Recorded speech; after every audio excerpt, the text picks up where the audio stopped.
Welcome to season 1 of Top Crop. We found out that the ground is alive. Trying to get done a little quicker and trying to simplify things a little bit. You know, there's only so much money to go around. I look for big wins.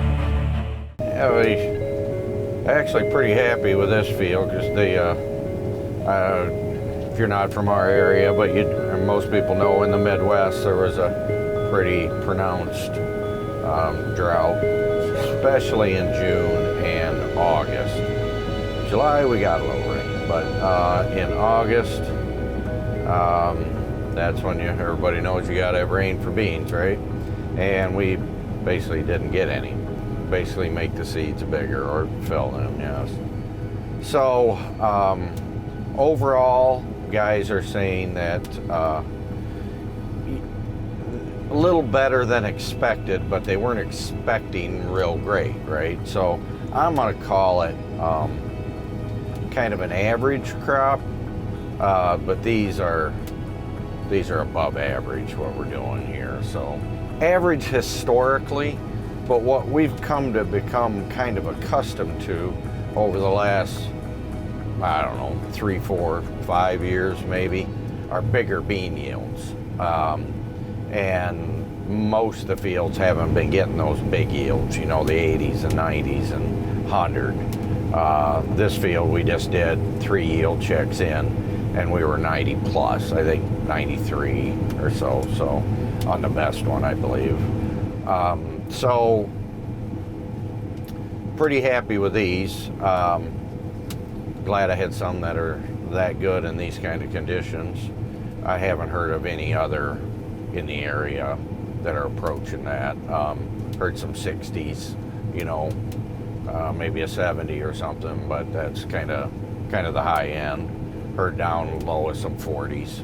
So yeah, pretty happy with these. I think it's to do with some of our, you know, just some of the things we do and continue to try to do, and that's kind of what the show Top Crop's all about, you know, is just good practices, things that work, things that pay, you know, ROI on certain practices. So that's kind of what we're looking at. One thing good, you know, I'm going to say good soil biology, which you'll hear me say that a lot. We use cover crops. We are trying to use some manures, you know, which help. This was one of the first fields I started really paying attention to, you know, your calcium magnesium ratios. Some people have never really paid any attention to that or even heard about it. More and more people are, as more people talk about it, but it's a pretty important thing. If those aren't in line, you're going to struggle with the rest of it. So along with that, you know, we've concentrated on adding more micros over the last several years, 5 years or so. Planter applied, there's a small amount of planter applied fertility on here.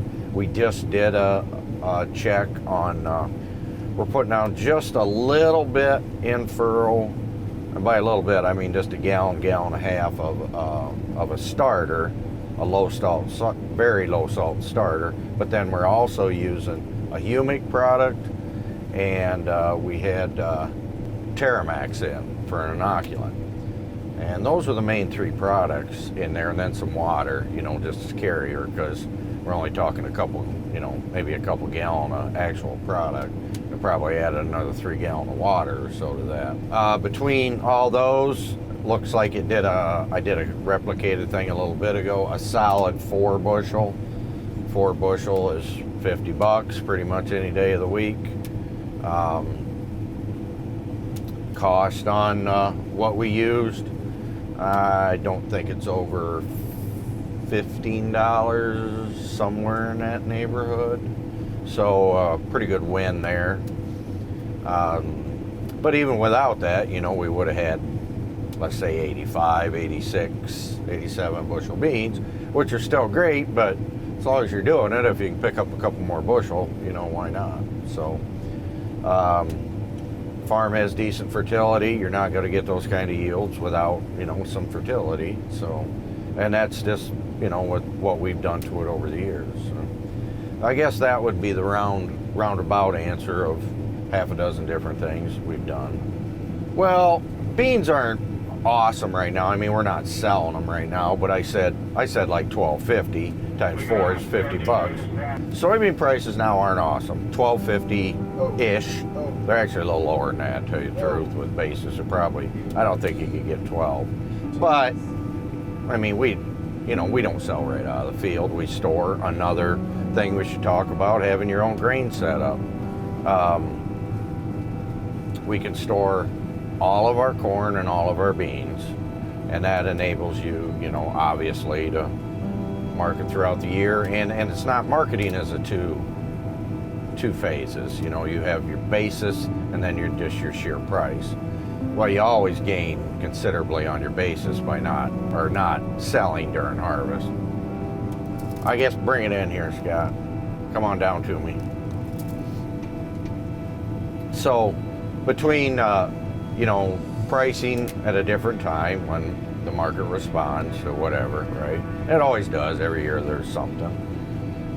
And like doing a better basis by not selling at harvest usually will pay for a grain setup, and once a grain setup's paid for, then you're obviously, you know, it's all profit after that.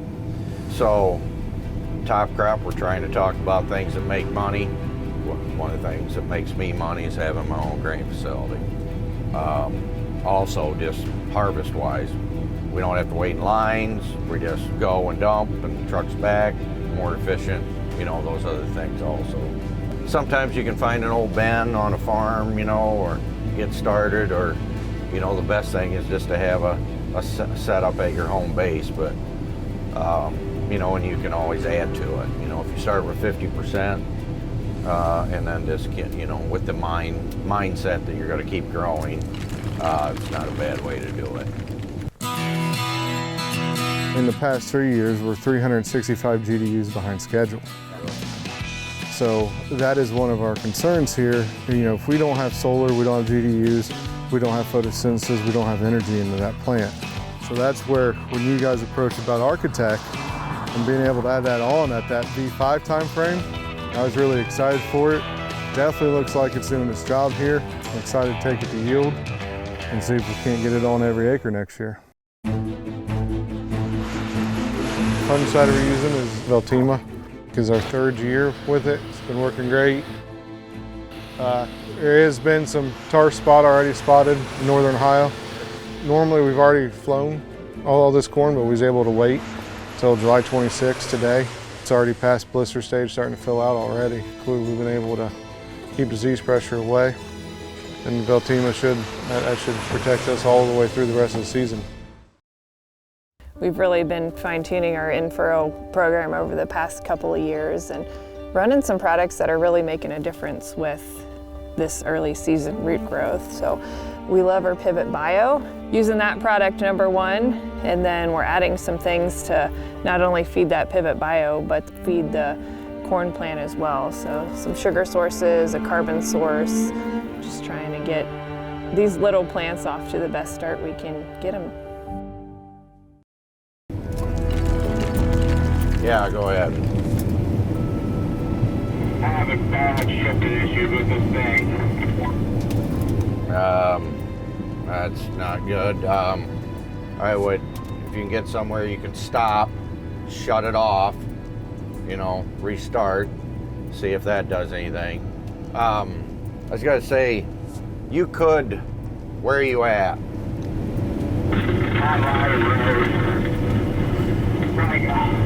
Right now, it did it to me once before.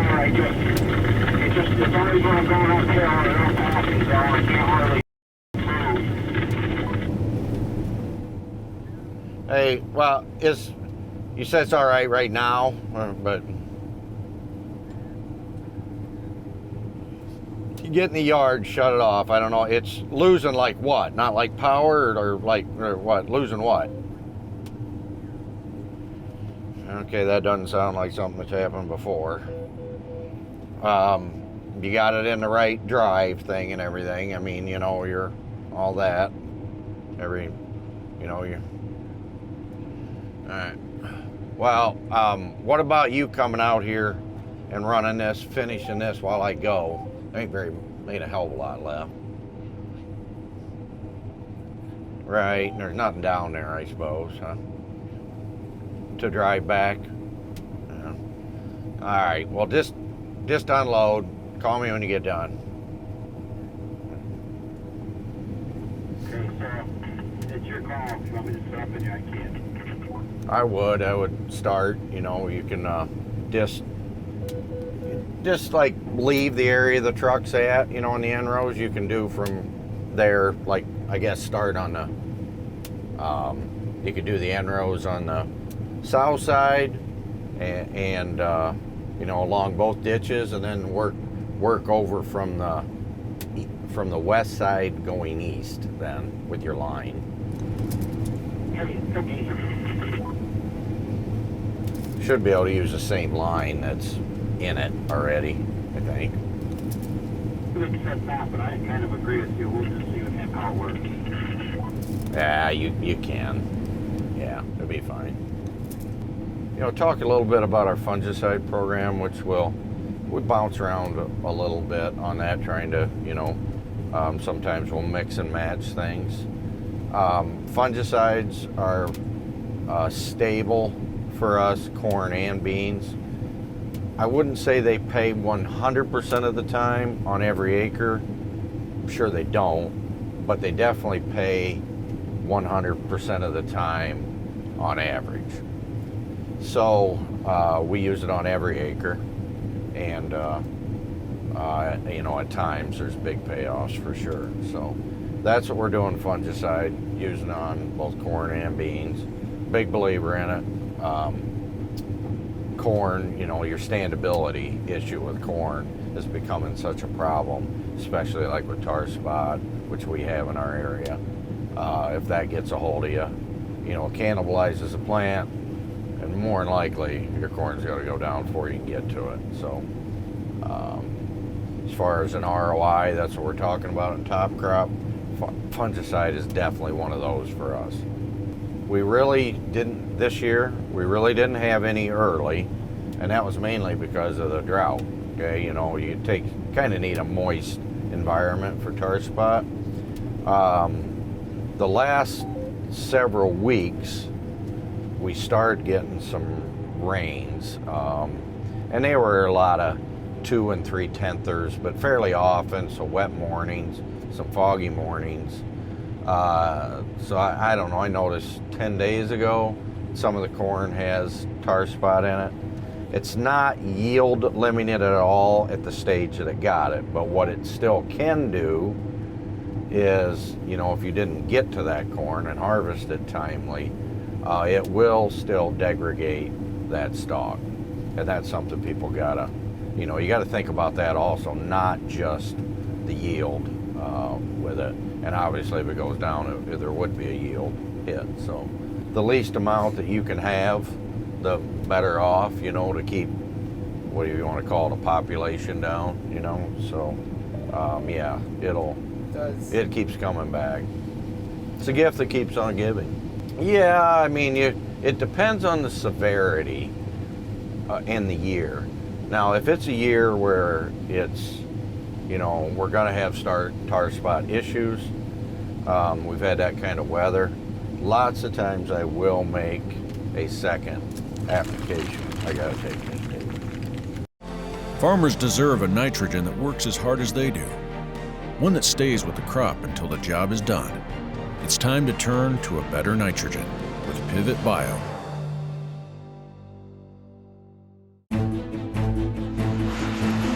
Fungicide we're using is Veltima, because our third year with it. It's been working great. There has been some tar spot already spotted in northern Ohio. Normally we've already flown all this corn, but we was able to wait until July 26th today. It's already past blister stage, starting to fill out already. We've been able to keep disease pressure away, and Veltima should protect us all the way through the rest of the season. In the past 3 years, we're 365 GDUs behind schedule. So that is one of our concerns here. If we don't have solar, we don't have GDUs, we don't have photosynthesis, we don't have energy into that plant. So that's where, when you guys approached about Architect and being able to add that on at that V5 time frame, I was really excited for it. Definitely looks like it's doing its job here. I'm excited to take it to yield and see if we can't get it on every acre next year. Hello. Well, what time is it here? It's 1:54. You're done?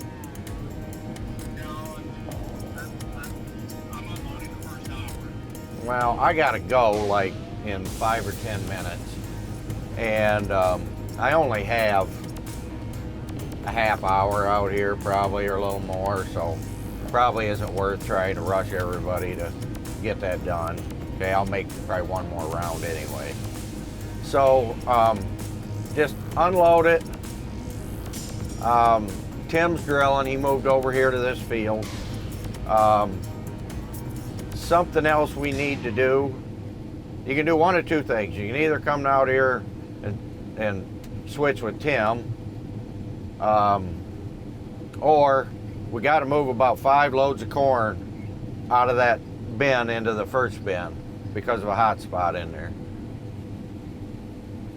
While I'm going to be gone till about 4 o'clock. Okay.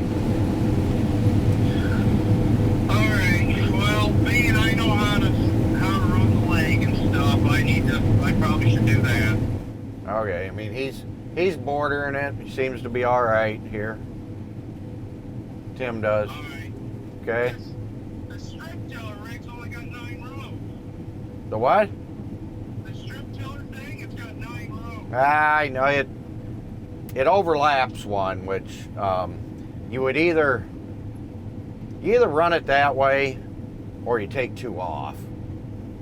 I have to see how it works like that.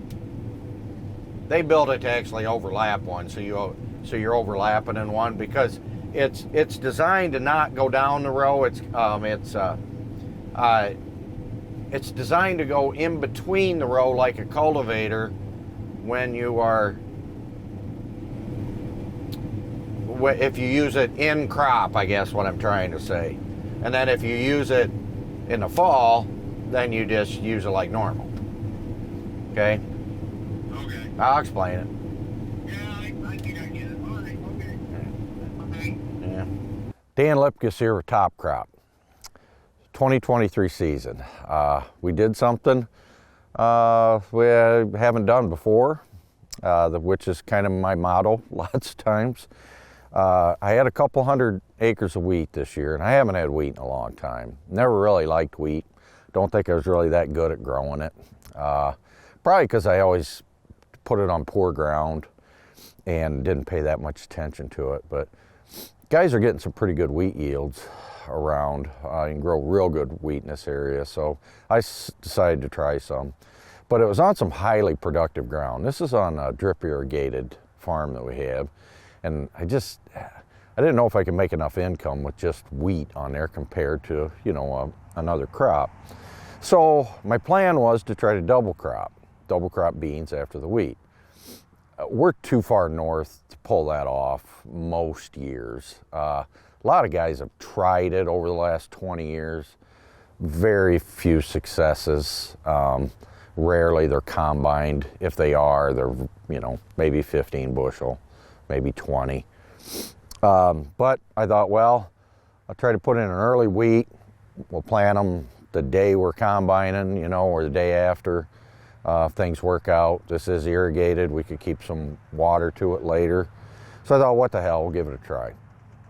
So we did, and we're at the end of the season. These beans are just about ready to combine. As soon as we get, probably 3 days from now, these will be combined, I imagine. We get a few good dry days. They have exceeded my expectations. They look really good. I don't know what they'll yield yet. I'm just gonna guess 40, which would be outstanding for a double crop, but they really look pretty good, so we'll see in a few days. We didn't do a lot of crazy stuff with them. I gave them some nitrogen you know, to really try to get them growing, because I'm usually trying to hold beans back or burn them back because they get too big on me. But in this scenario, I needed them. I needed some size on them because they weren't planted till, you know, mid-July. So they look good. You don't have to look very far to find 4 bean pods. You can find them. They're not on every plant, but there's a lot of them. This plant here, there's one right here. There's another one right there. You know, you don't have to look real hard. And that's, we normally don't even see a lot of those on our regular beans. So I got pretty good pod counts. We got the twin rows here. I got a pretty good population.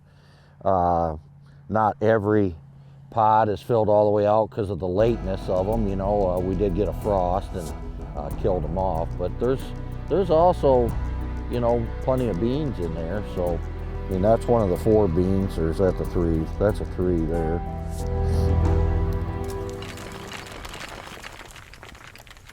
We've really been fine-tuning our in-furrow program over the past couple of years and running some products that are really making a difference with this early season root growth. So we love our Pivot Bio, using that product #1, and then we're adding some things to not only feed that Pivot Bio, but feed the corn plant as well. So some sugar sources, a carbon source, just trying to get these little plants off to the best start we can get them. There's a rock I might get. Oh, that's a rock. My cutter bar would like that.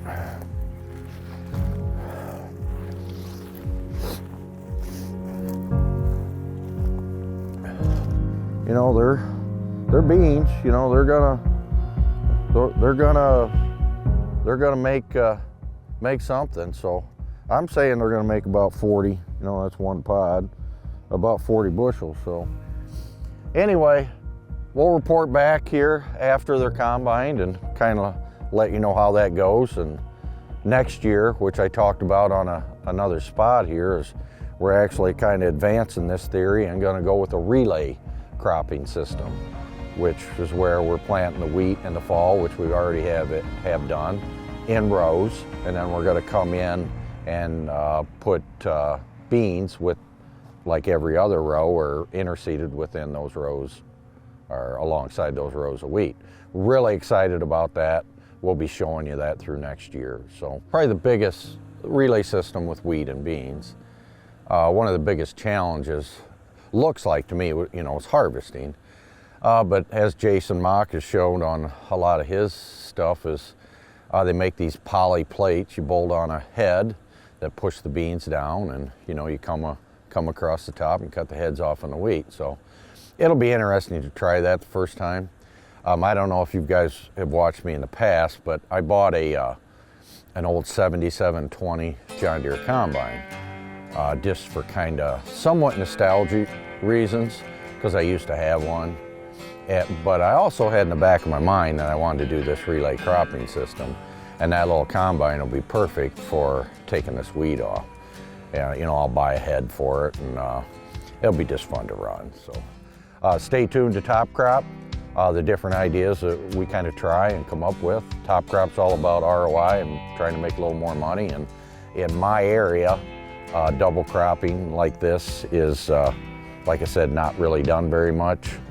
And I think we pulled it off this year.